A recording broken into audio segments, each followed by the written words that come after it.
महाभारत आदि पर्व आस्तिक पर्व विंशोध्याय। कद्रु और विनता की होड़। कद्रु द्वारा अपने पुत्रों को शाप एवं ब्रह्मा जी द्वारा उसका अनुमोदन। उग्रश्रवा जी कहते हैं, शौनकादि महर्षियों, जिस प्रकार अमृत मथ कर निकाला गया वह सब प्रसंग मैंने आप लोगों से कह सुनाया। उस अमृत मंथन के समय ही वह अनुपम वेगशाली सुंदर अश्व उत्पन्न हुआ था, जिसे देखकर कद्रु ने विनता से कहा, भद्रे, शीघ्र बताओ तो यह उच्चैःश्रवा घोड़ा किस वर्ण का है। सौतिरुवाच, एतत्ते कथितं सर्वममृतं मथितं यथा यत्र सोऽश्वः समुत्पन्नः श्रीमान् अतुलविक्रमः। यं निशम्य तदा कद्रुर्विनतामिदम् अब्रवीत्, उच्चैःश्रवा हि किं वर्णो भद्रे प्रभुहि मा चिरम्। विनता बोली, शुभे, यह अश्वराज श्वेत वर्ण का ही है। तुम इसे कैसा समझती हो, तुम भी इसका वर्ण बताओ, फिर हम दोनों इसके लिए विपण करेंगी। विनतोवाच, श्वेत एवाश्वराजोऽयं किं वा त्वं मन्यसे शुभे। ब्रूहि वर्णं त्वमप्यस्य ततोऽत्र विपणावहे।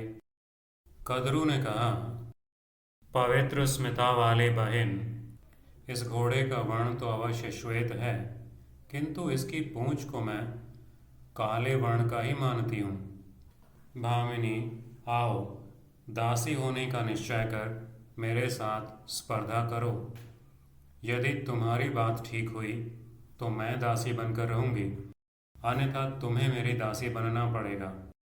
कद्रुरुवाच, कृष्णवालमहं मन्ये हयमेनं शुचिस्मिते एहि सार्धं मया दिव्या दासी भावाय भामिनी। उग्रश्रवा जी कहते हैं, इस प्रकार दोनों बहिनें परस्पर एक दूसरे की दासी होने का समय कर अपने अपने घर चली गईं और उन्होंने यह निश्चय किया कि कल आकर अश्व को देखेंगी। सौतिरुवाच, एवं ते समयं कृत्वा दासी भावाय वै मिथः जग्मतुः स्वगृहानेव श्वो द्रक्ष्याव इति स्मः। कद्रु कुटिलता एवं छल से कार्य करना चाहती थी।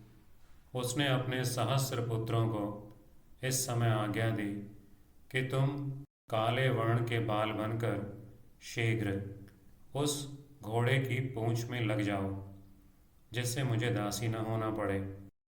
उस समय जिन सर्पों ने उसकी आज्ञा नहीं मानी उन्हें उसने शाप दिया कि जाओ, पांडव वंशी बुद्धिमान राजर्षि जन्मेजय के सर्प यज्ञ का आरंभ होने पर उसमें प्रज्वलित अग्नि तुम्हें जलाकर भस्म कर देगी। ततः पुत्र सहस्रम तो कद्रुर्जिह्मं चिकीर्षति आज्ञापयामास तदा बाला भूतवाञ्जनप्रभाः। आविशध्वं हयं क्षिप्रं दासी न स्यामहं यथा नावपद्यन्त ये वाक्यं तांच शापभुजङ्गमान्। सर्पसत्रे वर्तमाने पावको वः प्रधक्ष्यति जन्मेजयस्य राजर्षेः पांडवे यस्य धीमतः। इस शाप को स्वयं ब्रह्मा जी ने सुना। यह दैव संयोग की बात है कि सर्पों को उनकी माता कद्रु की ओर से ही अत्यंत कठोर शाप प्राप्त हो गया। शापमेनं तु शुश्रावा स्वयमेव पितामहः अतिक्रूरं समुत्सृष्टं कद्रवादैवादतीवहि। संपूर्ण देवताओं सहित ब्रह्मा जी ने सर्पों की संख्या बढ़ती देख प्रजा के हित की इच्छा से कद्रु की उस बात का अनुमोदन ही किया।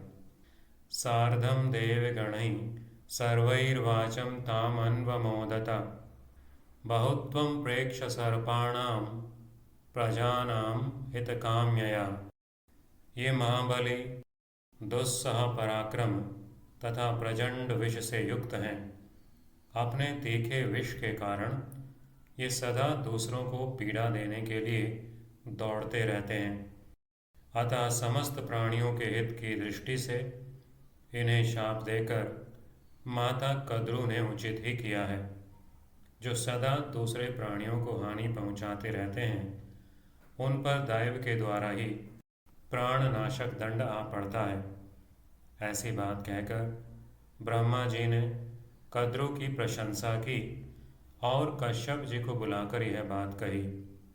अनग, तुम्हारे द्वारा जो ये लोगों को डसने वाले सर्प उत्पन्न हो गए हैं, इनके शरीर बहुत विशाल और विष बड़े भयंकर हैं, परंतु इन्हें इनकी माता ने शाप दे दिया है। इसके कारण तुम किसी प्रकार भी उस पर क्रोध न करना। तात, यज्ञ में सर्पों का नाश होने वाला है, यह पुराण वृत्तांत तुम्हारी दृष्टि में भी है ही।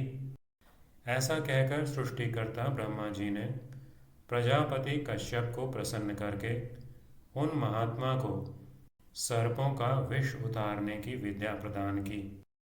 तिग्मवीर्य विषाह्येते दंदशूका महाबलाः तेषां तीक्ष्णा विषत्वाद्धि प्रजानां च हिताय च युक्तं मात्रा कृतं तेषां परपीडोपसर्पिणाम् अन्येषामपि सत्त्वानां नित्यं दोषपरास्तु ये तेषां प्राणान्तको दण्डो दैवेन विनिपात्यते।